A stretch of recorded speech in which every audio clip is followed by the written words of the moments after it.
Hola Ciudad, buenas tardes. Estamos empezando acá nuestro programa revisando mi mente, ¿no? Y viendo todos estos temas que se vienen ocasionando a partir de este proceso ya en nuestro octavo día. Estamos en el octavo día, algunos dicen que se puede alargar, no sabemos exactamente, otros ya estamos en la crisis del octavo día, así que definitivamente este es un espacio para respondernos algunas preguntas importantes.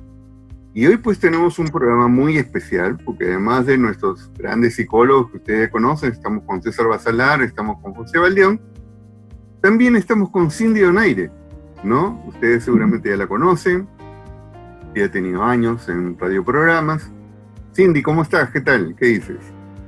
¿Qué tal, Jorge? Gracias por la invitación. Es un lujo compartir con todos tus invitados y contigo este programa, que creo que es necesario y súper importante en este tiempo, ¿no? Que, como tú bien lo has dicho, ya es el octavo día de aislamiento, que no ha sido fácil para muchas familias, para muchas personas, y uno de los temas que justamente vamos a reforzar un poco y a entender y a conocer cuáles son las pautas sencillas que como familia deberíamos adoptar para poder entender que este tiempo no lo veamos como una crisis, ¿no? Como tal, sino sacarle todo el provecho posible. ¿Qué tal César? ¿Qué tal José? ¿Cómo van? Muy bien, un gusto de estar aquí nuevamente compartiendo contigo y dispuesto a poder compartir todas las cosas o las preguntas que se puedan desarrollar en este tiempo, ¿no? Para mí también es un gusto poder compartir esta mesa, este diálogo y sobre todo contribuir a la familia, al pueblo evangélico en esta coyuntura tan especial que vivimos. Así que con nuestro conocimiento, con nuestra profesión, queremos aportar también lo nuestro, ¿no? Bueno, solamente nos falta el cafecito, que prometo que puede ser ya el post-virus, puede venir con cafecito y una conversa un poco más tranquila. Y ahora lo que quisiera tal vez es mostrarles, voy a compartir un periódico que encontré en México, a ver si lo podemos ver.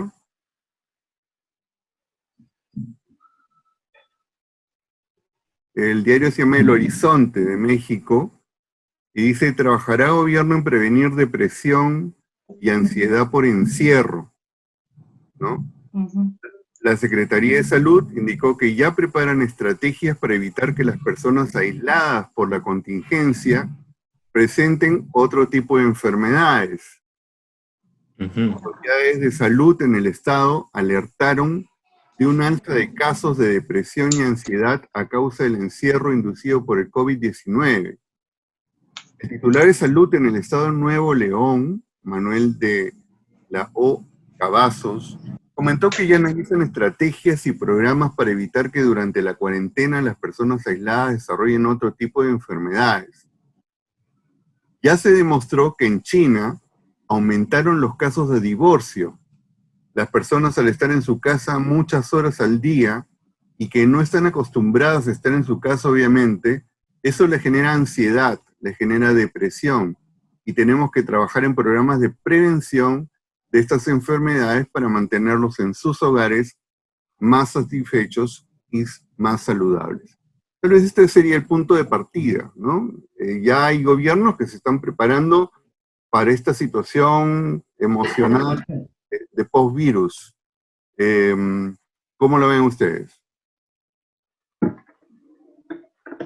Bueno, definitivamente de mi parte, eso es algo que ya está pasando, es algo que ya está pasando y que en realidad hace falta este tipo de programas. Va a ser importante, creo yo, poder trabajar desde ahora programas, digamos, no tanto a lo que vaya a pasar después, sino a lo que ya está pasando ahora, porque ahora ya la causa misma del encierro genera este tipo de patologías en algunos, pero en otros solo una sensación depresiva, una tristeza muy profunda, un aislamiento que los lleva a confundir sus emociones, pero es producto del aislamiento mismo, ¿no? Entonces sí, de hecho, hace falta poder hacer trabajos, pero desde ahora, preventivos incluso con las familias o con los padres y los hijos en este momento, ¿no?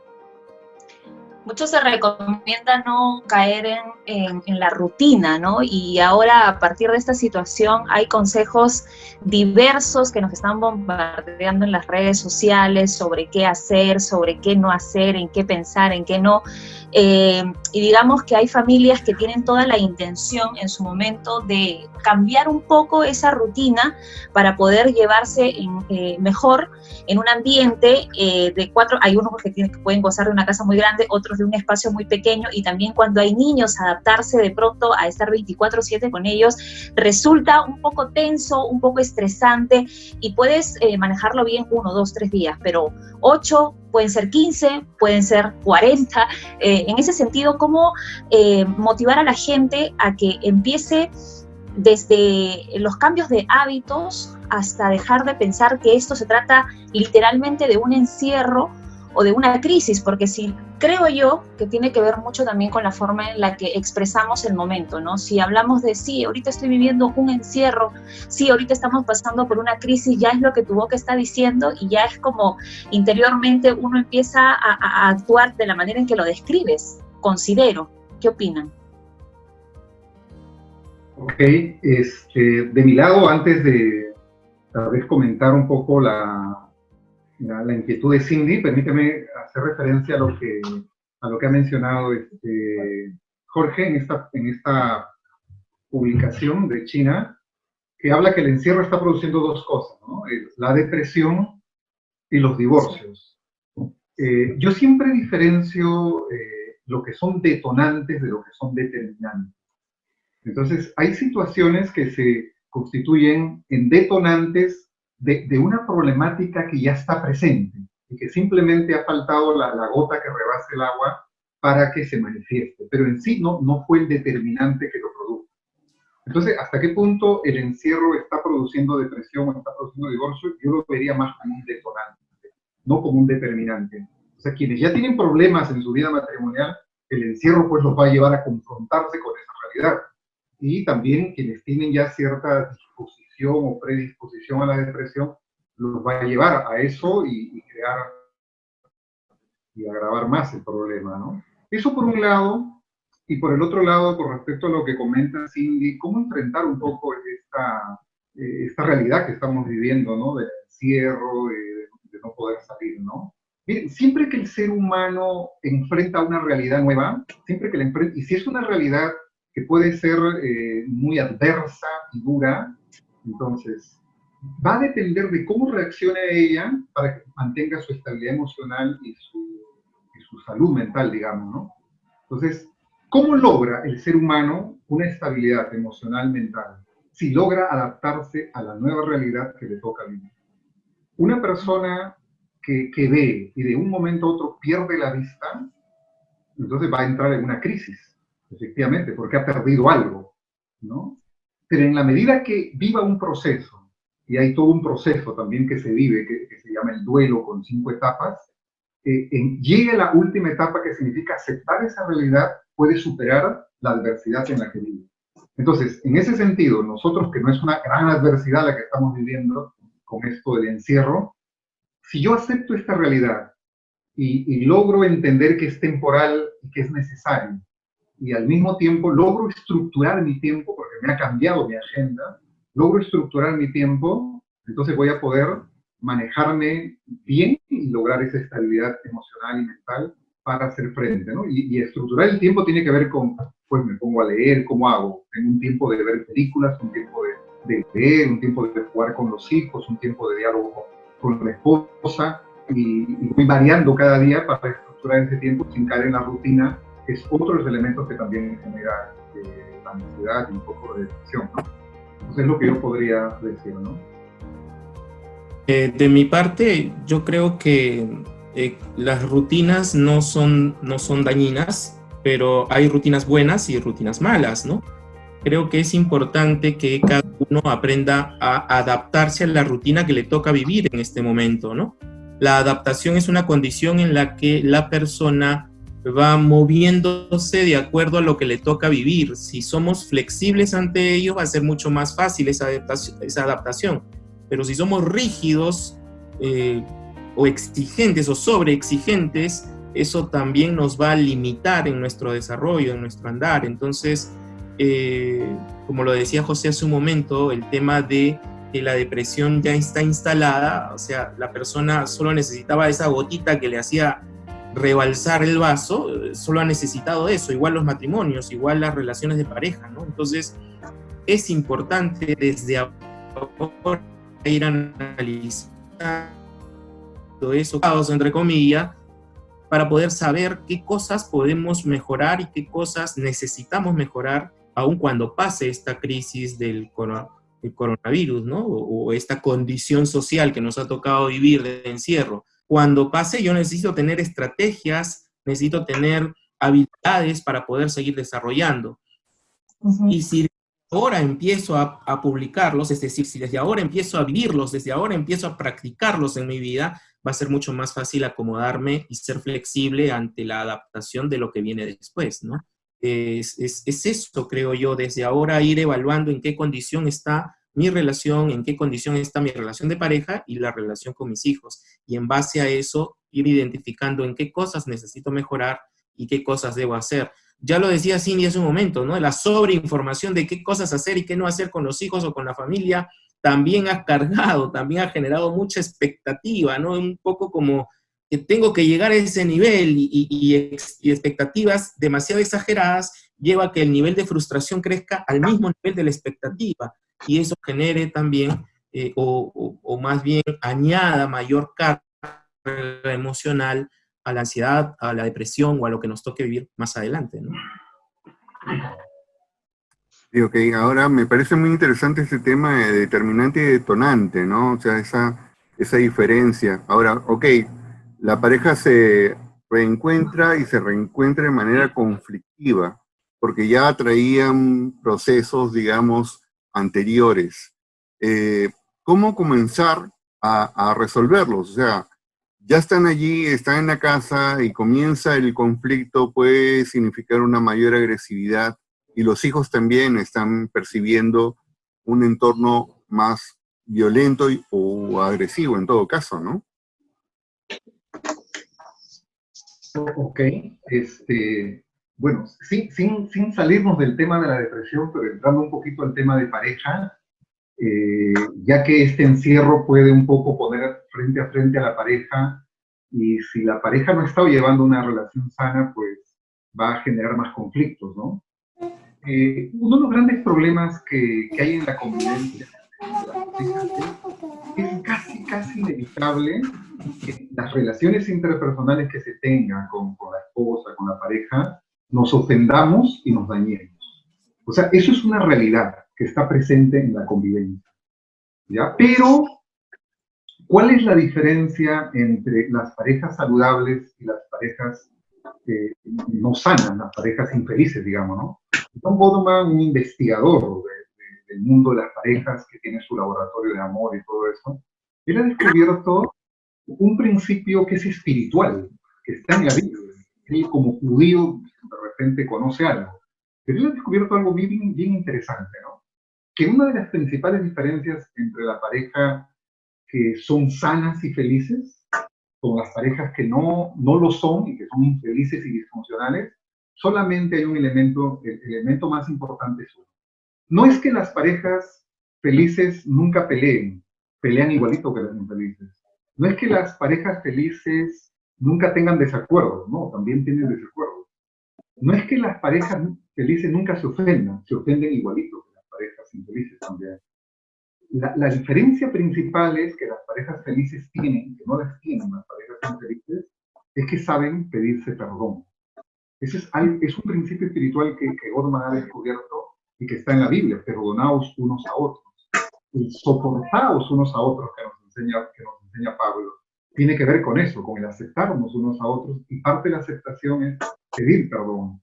Entonces, cuando no hay perdón, las personas empezamos a acumular rencor, resentimiento. Entonces, la esposa, el esposo, o la esposa sobre todo, va acumulando de a poco.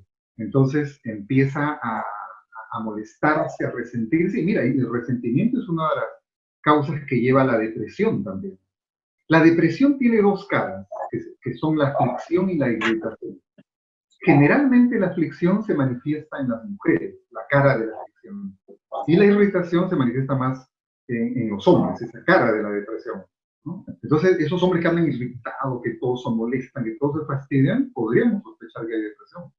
Entonces, las mujeres se presenta su depresión con eso, ¿no? Con un poco de tristeza, de llanto. Pero las dos caras son las que están presentes. Entonces, en las parejas que andan irritadas y pelean también, tiene que ver muchas veces con el grado de depresión que han ido acumulando producto de rencores, resentimientos que han ido acumulando. Entonces, cuando tú me preguntas cómo hacer para bajar la tensión, incluso para bajar la depresión en la que puedan estar viviendo, un instrumento, una herramienta espiritual, bíblica y psicológica también, es aprender a pedir perdón, a reconocer nuestros errores, ¿no? A decir me equivoqué, a pedir perdón genuinamente, sinceramente, ¿no? Y con la intención de cambiar, ¿no? Y eso creo que es importante subrayarlo.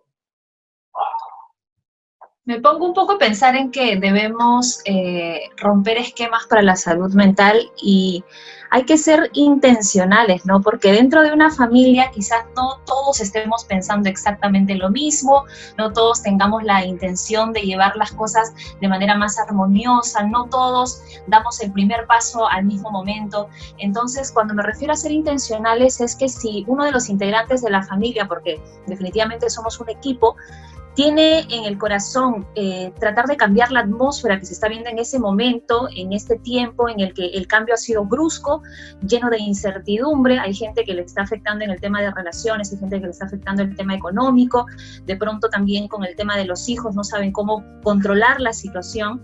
Entonces pienso que si uno de los integrantes de la familia tuvo claro el entendimiento, tiene que ser intencional en marcar las pautas, ¿no? En guiar a la familia a, mira, esto creo que tenemos que hacer, debemos empezar por aquí, conociendo, nadie conoce más a su familia que quien la integra, ¿no? Entonces, creo que más que guiarnos por las pautas que nos puedan dar las redes sociales, o tantos videos, o tantos tutoriales, o tantos manuales, creo que uno va en su familia a poder determinar por dónde empezar, ¿no? Yo creo que si, como bien lo decía José, si no hay un ambiente de perdón, pues empezar a crearlo, ¿no? Te sientas a conversar con tu esposo, te sientas a conversar con tus hijos y empiezas a crear esta nueva atmósfera y esos nuevos hábitos que no se han formado en tu familia para que a partir de hoy sea ese punto de partida donde se empiece a crear ese ambiente, porque hoy es una situación que nos obliga a estar así, que es el coronavirus. Cuando pase todo esto, quizás pueda haber otra cosa que no necesariamente sea una pandemia, pero otro tipo de crisis que nos puede llevar a la misma circunstancia. Y si en este tiempo no hemos aprovechado para aprender a manejarnos de esa manera, a través del perdón, a conocernos incluso, o a empezar a ser intencionales y no dejar para mañana lo que podemos hacer hoy, creo que esto puede generar cambios importantes en esta crisis y en las venideras también, me parece. Creo que también junto a ello es importante el que podamos tener la actitud, como bien lo dice Cindy, de adentro hacia afuera, ¿no? El primer cambio debe empezar desde el interior hacia afuera, sin olvidar que hay tres aspectos importantes en nuestras vidas, ¿no? Lo que pensamos, lo que sentimos y lo que hacemos, ¿no? Entonces, si yo estoy enfocado en cambiar lo que hago, sin darme cuenta de lo que siento y mucho menos de lo que pienso, termino generando todo un ambiente insano, un ambiente no deseable ni para mí ni para los demás.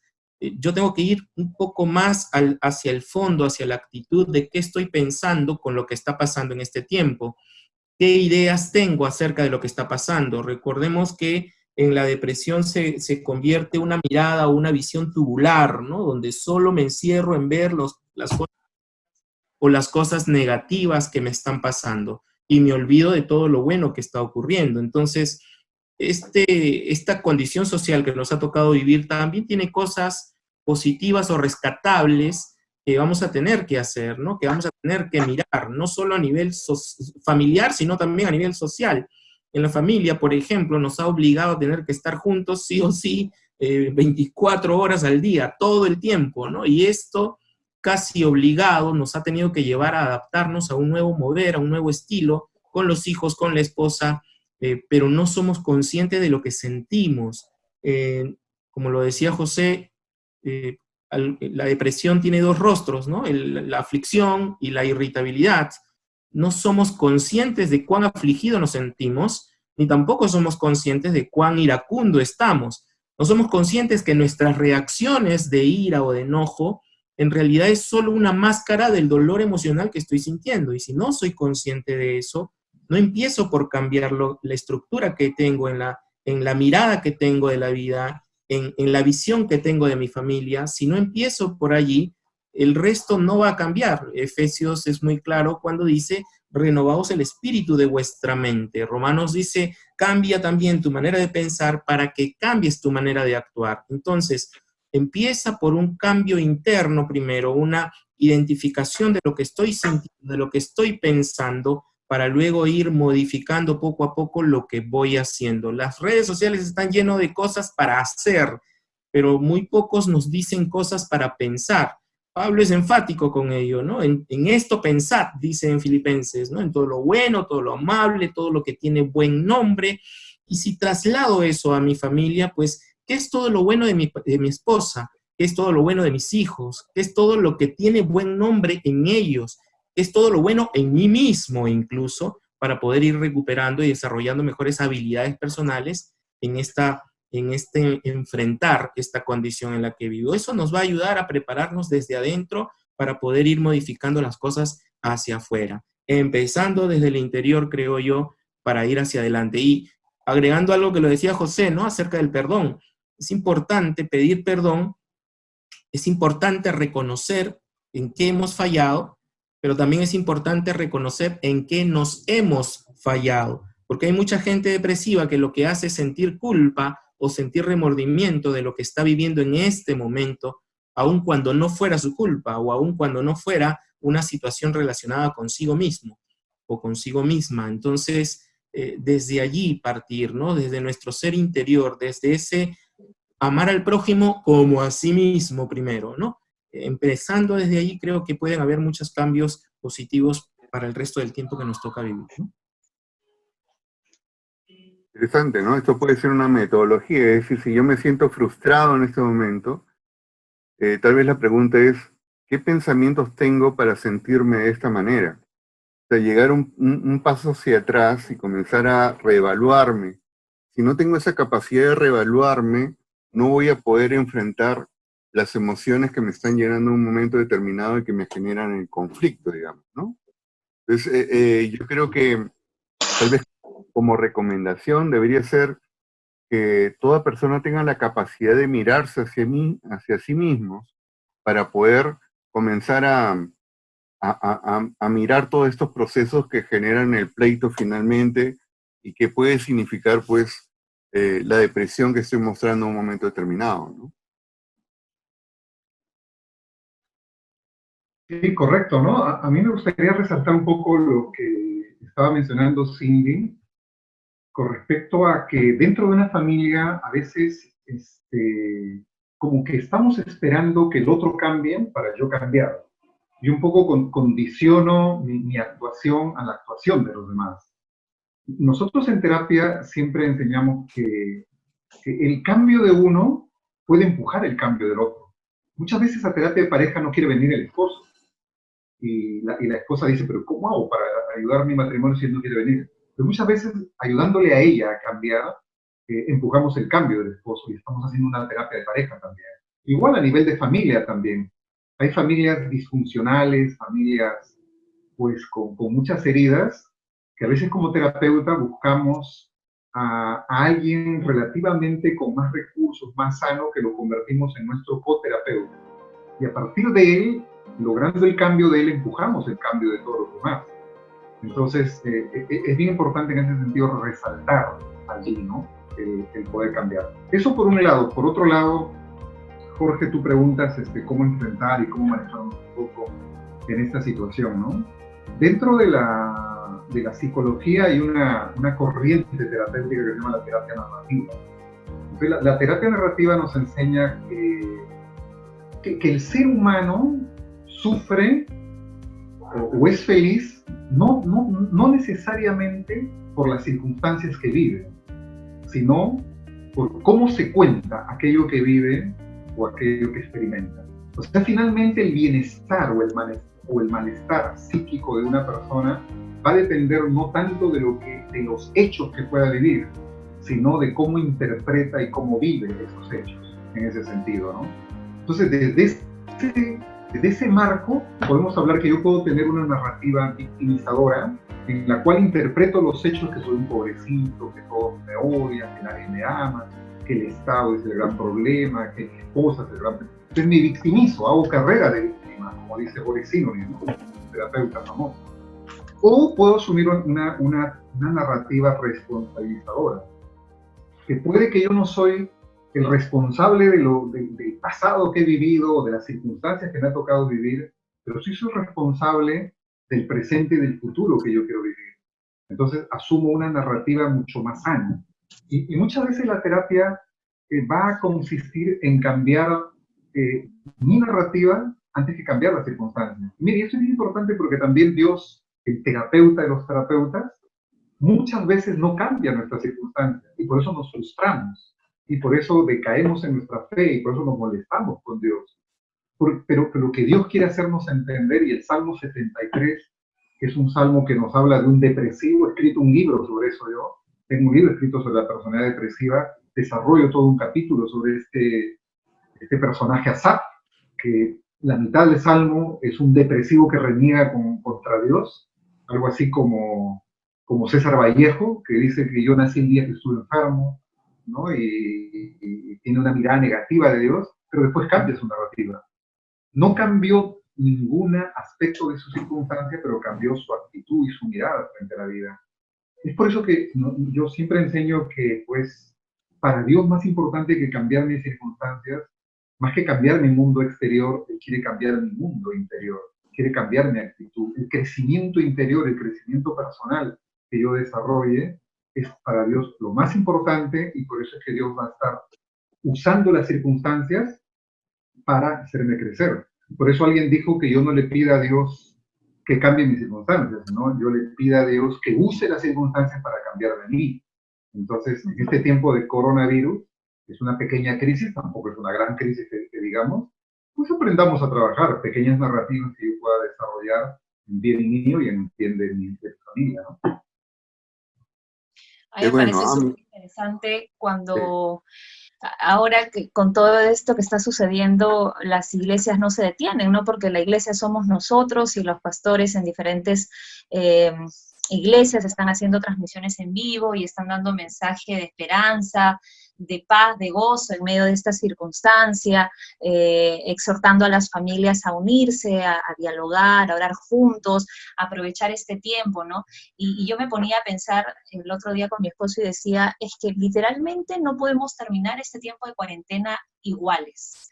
Si entendemos realmente que Dios es quien dirige todo lo que está aquí en la tierra, Él es quien ha sido el creador de nosotros, quien ha sido Él quien destinó que nos casáramos en este tiempo, quien ha dicho, yo quiero que esta situación que vive el mundo se dé en este tiempo, es por un propósito especial. Y si no lo estamos entendiendo así, y nos estamos volcando al temor, nos estamos volcando a la depresión, a la angustia, a la ansiedad, aún cuando, si hablamos del tema económico, también esto está afectando a tantas y tantas familias. Creo que eso también contribuye a que entremos en un estado de depresión total, siendo creyentes o no creyentes, que no nos ayuda a superar esta situación, pasen 15 días, pasen 40 días, o pase lo que pase, ¿no? Yo me ponía a pensar en cuán bueno ha sido Dios que nos permite vivir estos tiempos y que nos da todas las herramientas para nosotros poder encontrar la dirección real y la verdad real de esta circunstancia. Y si en 15 días o en el tiempo que determina el presidente no hemos generado un cambio de adentro hacia afuera, quiere decir que no hemos entendido que esto era parte del plan de Dios. Eso es importante tenerlo interiorizado para a partir de eso poder actuar diferente, ¿no? ¿Qué es lo que quiere Dios de mí en este tiempo? ¿O por qué está permitiendo este tiempo, no? Creo que a veces incluso me sorprende porque siento nosotros creyentes, quizás en el principio me pasó a mí, dije, Dios mío, ¿qué va a pasar ahora?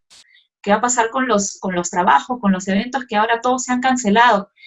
gracias a Dios por su gracia y misericordia me hizo entender inmediatamente que yo no debo depender de mis propias fuerzas, sino debo depender de Él, literalmente. La dependencia de Él es lo que nos está permitiendo caminar tranquilamente, a pesar de que pasan los días, a pesar de que se acerca fin de mes. Escuchaba y leía la angustia de muchas personas de, ok, estamos en este tiempo, no podemos hacer nada, y nos dedicamos más a la crítica, nos dedicamos más a señalar a la gente y hablar de las autoridades como refiriéndonos como incompetentes, que por qué hacen esto, que acaso no entienden. Sí, es cierto, en nuestro país el 60% de las personas trabajan en la informalidad, ganan del día a día. Entonces, que hay crisis, pero realmente si en medio de esto no hemos entendido que Dios tiene un propósito y que nos quiere llevar hacia otro nivel, realmente no le hemos sacado provecho este tiempo. El otro día estuvimos leyendo a Ageo, que nos habla de cómo debemos cambiar realmente el templo de Dios, y nosotros somos la iglesia, nosotros somos quien debemos ser transformados. ¿Cómo queremos que Dios nos vea en los últimos tiempos? Se habla mucho de que ya se acerca, ¿no? No sabemos si se acerca en 50, 10, 20 años, mañana, pasado, pero de que se acerca, se acerca. ¿Y estamos acaso preparados? No sé, César, ¿tú qué opinas? Porque he escuchado y he sentido mucho temor de la gente cuando se habla de los últimos tiempos, de los creyentes incluso, y cuando se habla de que no entienden si realmente Dios sea parte de este plan. Ciertamente, pero esto ha ocurrido con cada desastre, entre comillas, que ocurre, ¿no? Hay quienes aprovechan el desastre para tener un mensaje un poco alarmista, un mensaje un poco ya demasiado cargado emocionalmente, que hace que las personas pues generen mayor temor, ¿no? Una característica de la ansiedad es que uno sufre por adelantado. Entonces hay mucha gente sufriendo por algo que todavía no ocurre, todavía no se sabe si va a ocurrir o no, pero ya en su interior lo está viviendo. Y es ese esquema, esa narrativa de la cual hablaba José, acerca de que ya en su cabecita se va dando vueltas de todo lo que va a ocurrir, ¿no? Hay quienes dicen que esto fue castigo divino, hay quienes dicen que esto ha sido más un castigo para el presidente por las condiciones que hizo durante todo este gobierno. O sea, hay y va a haber siempre gente que en su modo alarmista de ver la vida lo traslada a su mensaje, lo traslada incluso hacia sus propias prédicas, llamémosle así, dentro del ministerio. Pero también junto a ellos también hay quienes hablan de esperanza, también hay quienes motivan a sus fieles, a la parte de su comunidad, a poder analizar este tiempo y verlo desde el lado divino, ¿no? Desde la perspectiva de Dios, que nos ayuda a poder encontrar que así como vivimos la crisis, esa mirada de enfoque, de dolor, de tristeza, si abrimos nuestra mente, si ampliamos nuestra visión, también vamos a encontrar cosas buenas. Las cosas buenas no significa que va a limitar o a negar las cosas malas. Sí están ocurriendo cosas malas, pero no solo eso. También ocurren cosas buenas. También sale gente por sus balcones a aplaudir. También sale gente con desayunos para el mismo personal policial, para la gente que está apoyando. También hay gente orando por los médicos, por la gente de salud. O sea, también pasan cosas buenas. Incluso ha habido gente que arma sus propias canastas de víveres y los lleva a lugares donde realmente lo necesitan. Hace unos días vi un video de una persona que había dejado una caja en la calle, una caja como si fuera una caja de basura para los basureros, pero que contenía puros víveres. Y les decía con una cartita que había hecho sus hijos, muchas gracias por su esfuerzo, porque ellos siguen trabajando, porque ellos siguen saliendo. Entonces, ¿están pasando cosas malas? Sí, es cierto, pero también están pasando cosas buenas. Y creo que nuestra labor es poder enfocarnos en esas cosas buenas, resaltarlos y de todo ello, como lo hizo nuestro Señor Jesucristo, sacar una lección. De cada cosa que nos pasa, poder sacar una lección. Creo que el problema en realidad no es el problema, sino la mirada que tenemos de ese problema.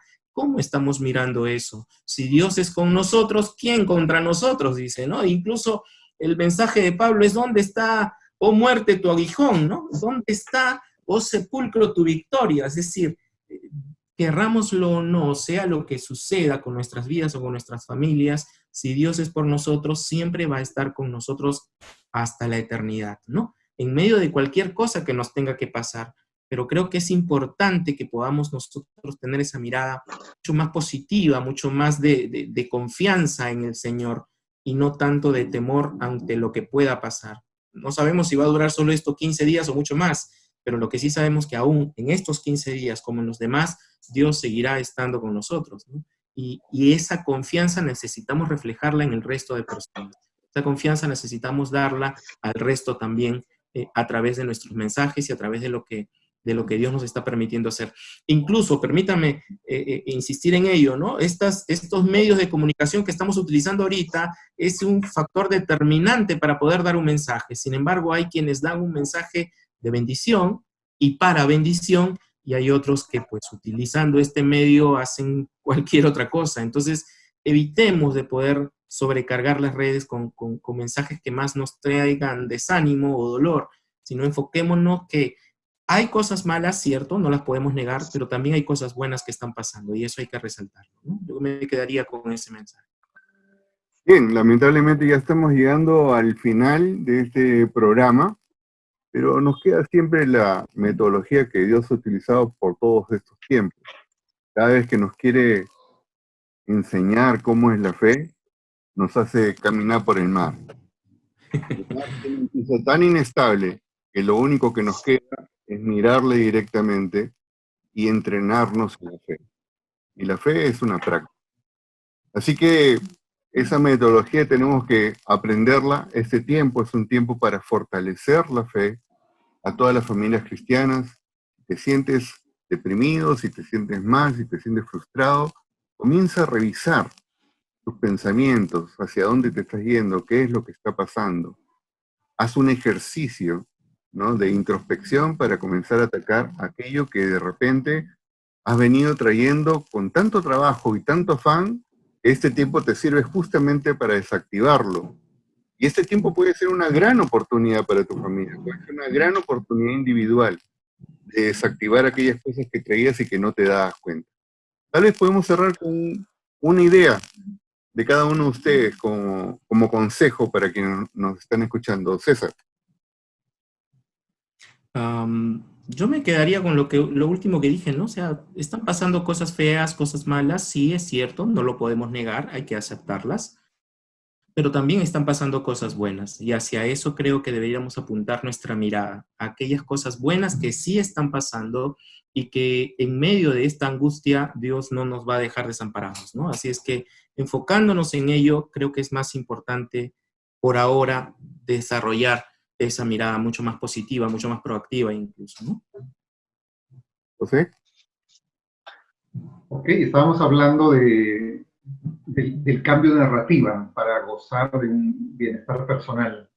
Y tal vez mi mensaje final sería compartirles un versículo bíblico, porque qué mejor que la palabra de Dios para renovar nuestra mente y para renovar nuestra narrativa también. Isaías 3:10, el mensaje es: visita al justo que le irá bien y comerá del fruto de sus manos. Es bien interesante que este texto lo dice, este versículo lo dice dentro de un contexto de crisis política, crisis social y crisis económica. La crisis económica la vamos a vivir y tal vez con mayor intensidad más adelante. Eso nos puede poner nerviosos, puede hacer que se debilite nuestra fe y desanimarnos y sentirnos un poco mal. ¿Cómo puedo hacer para sentirme bien? Cambiando mi narrativa.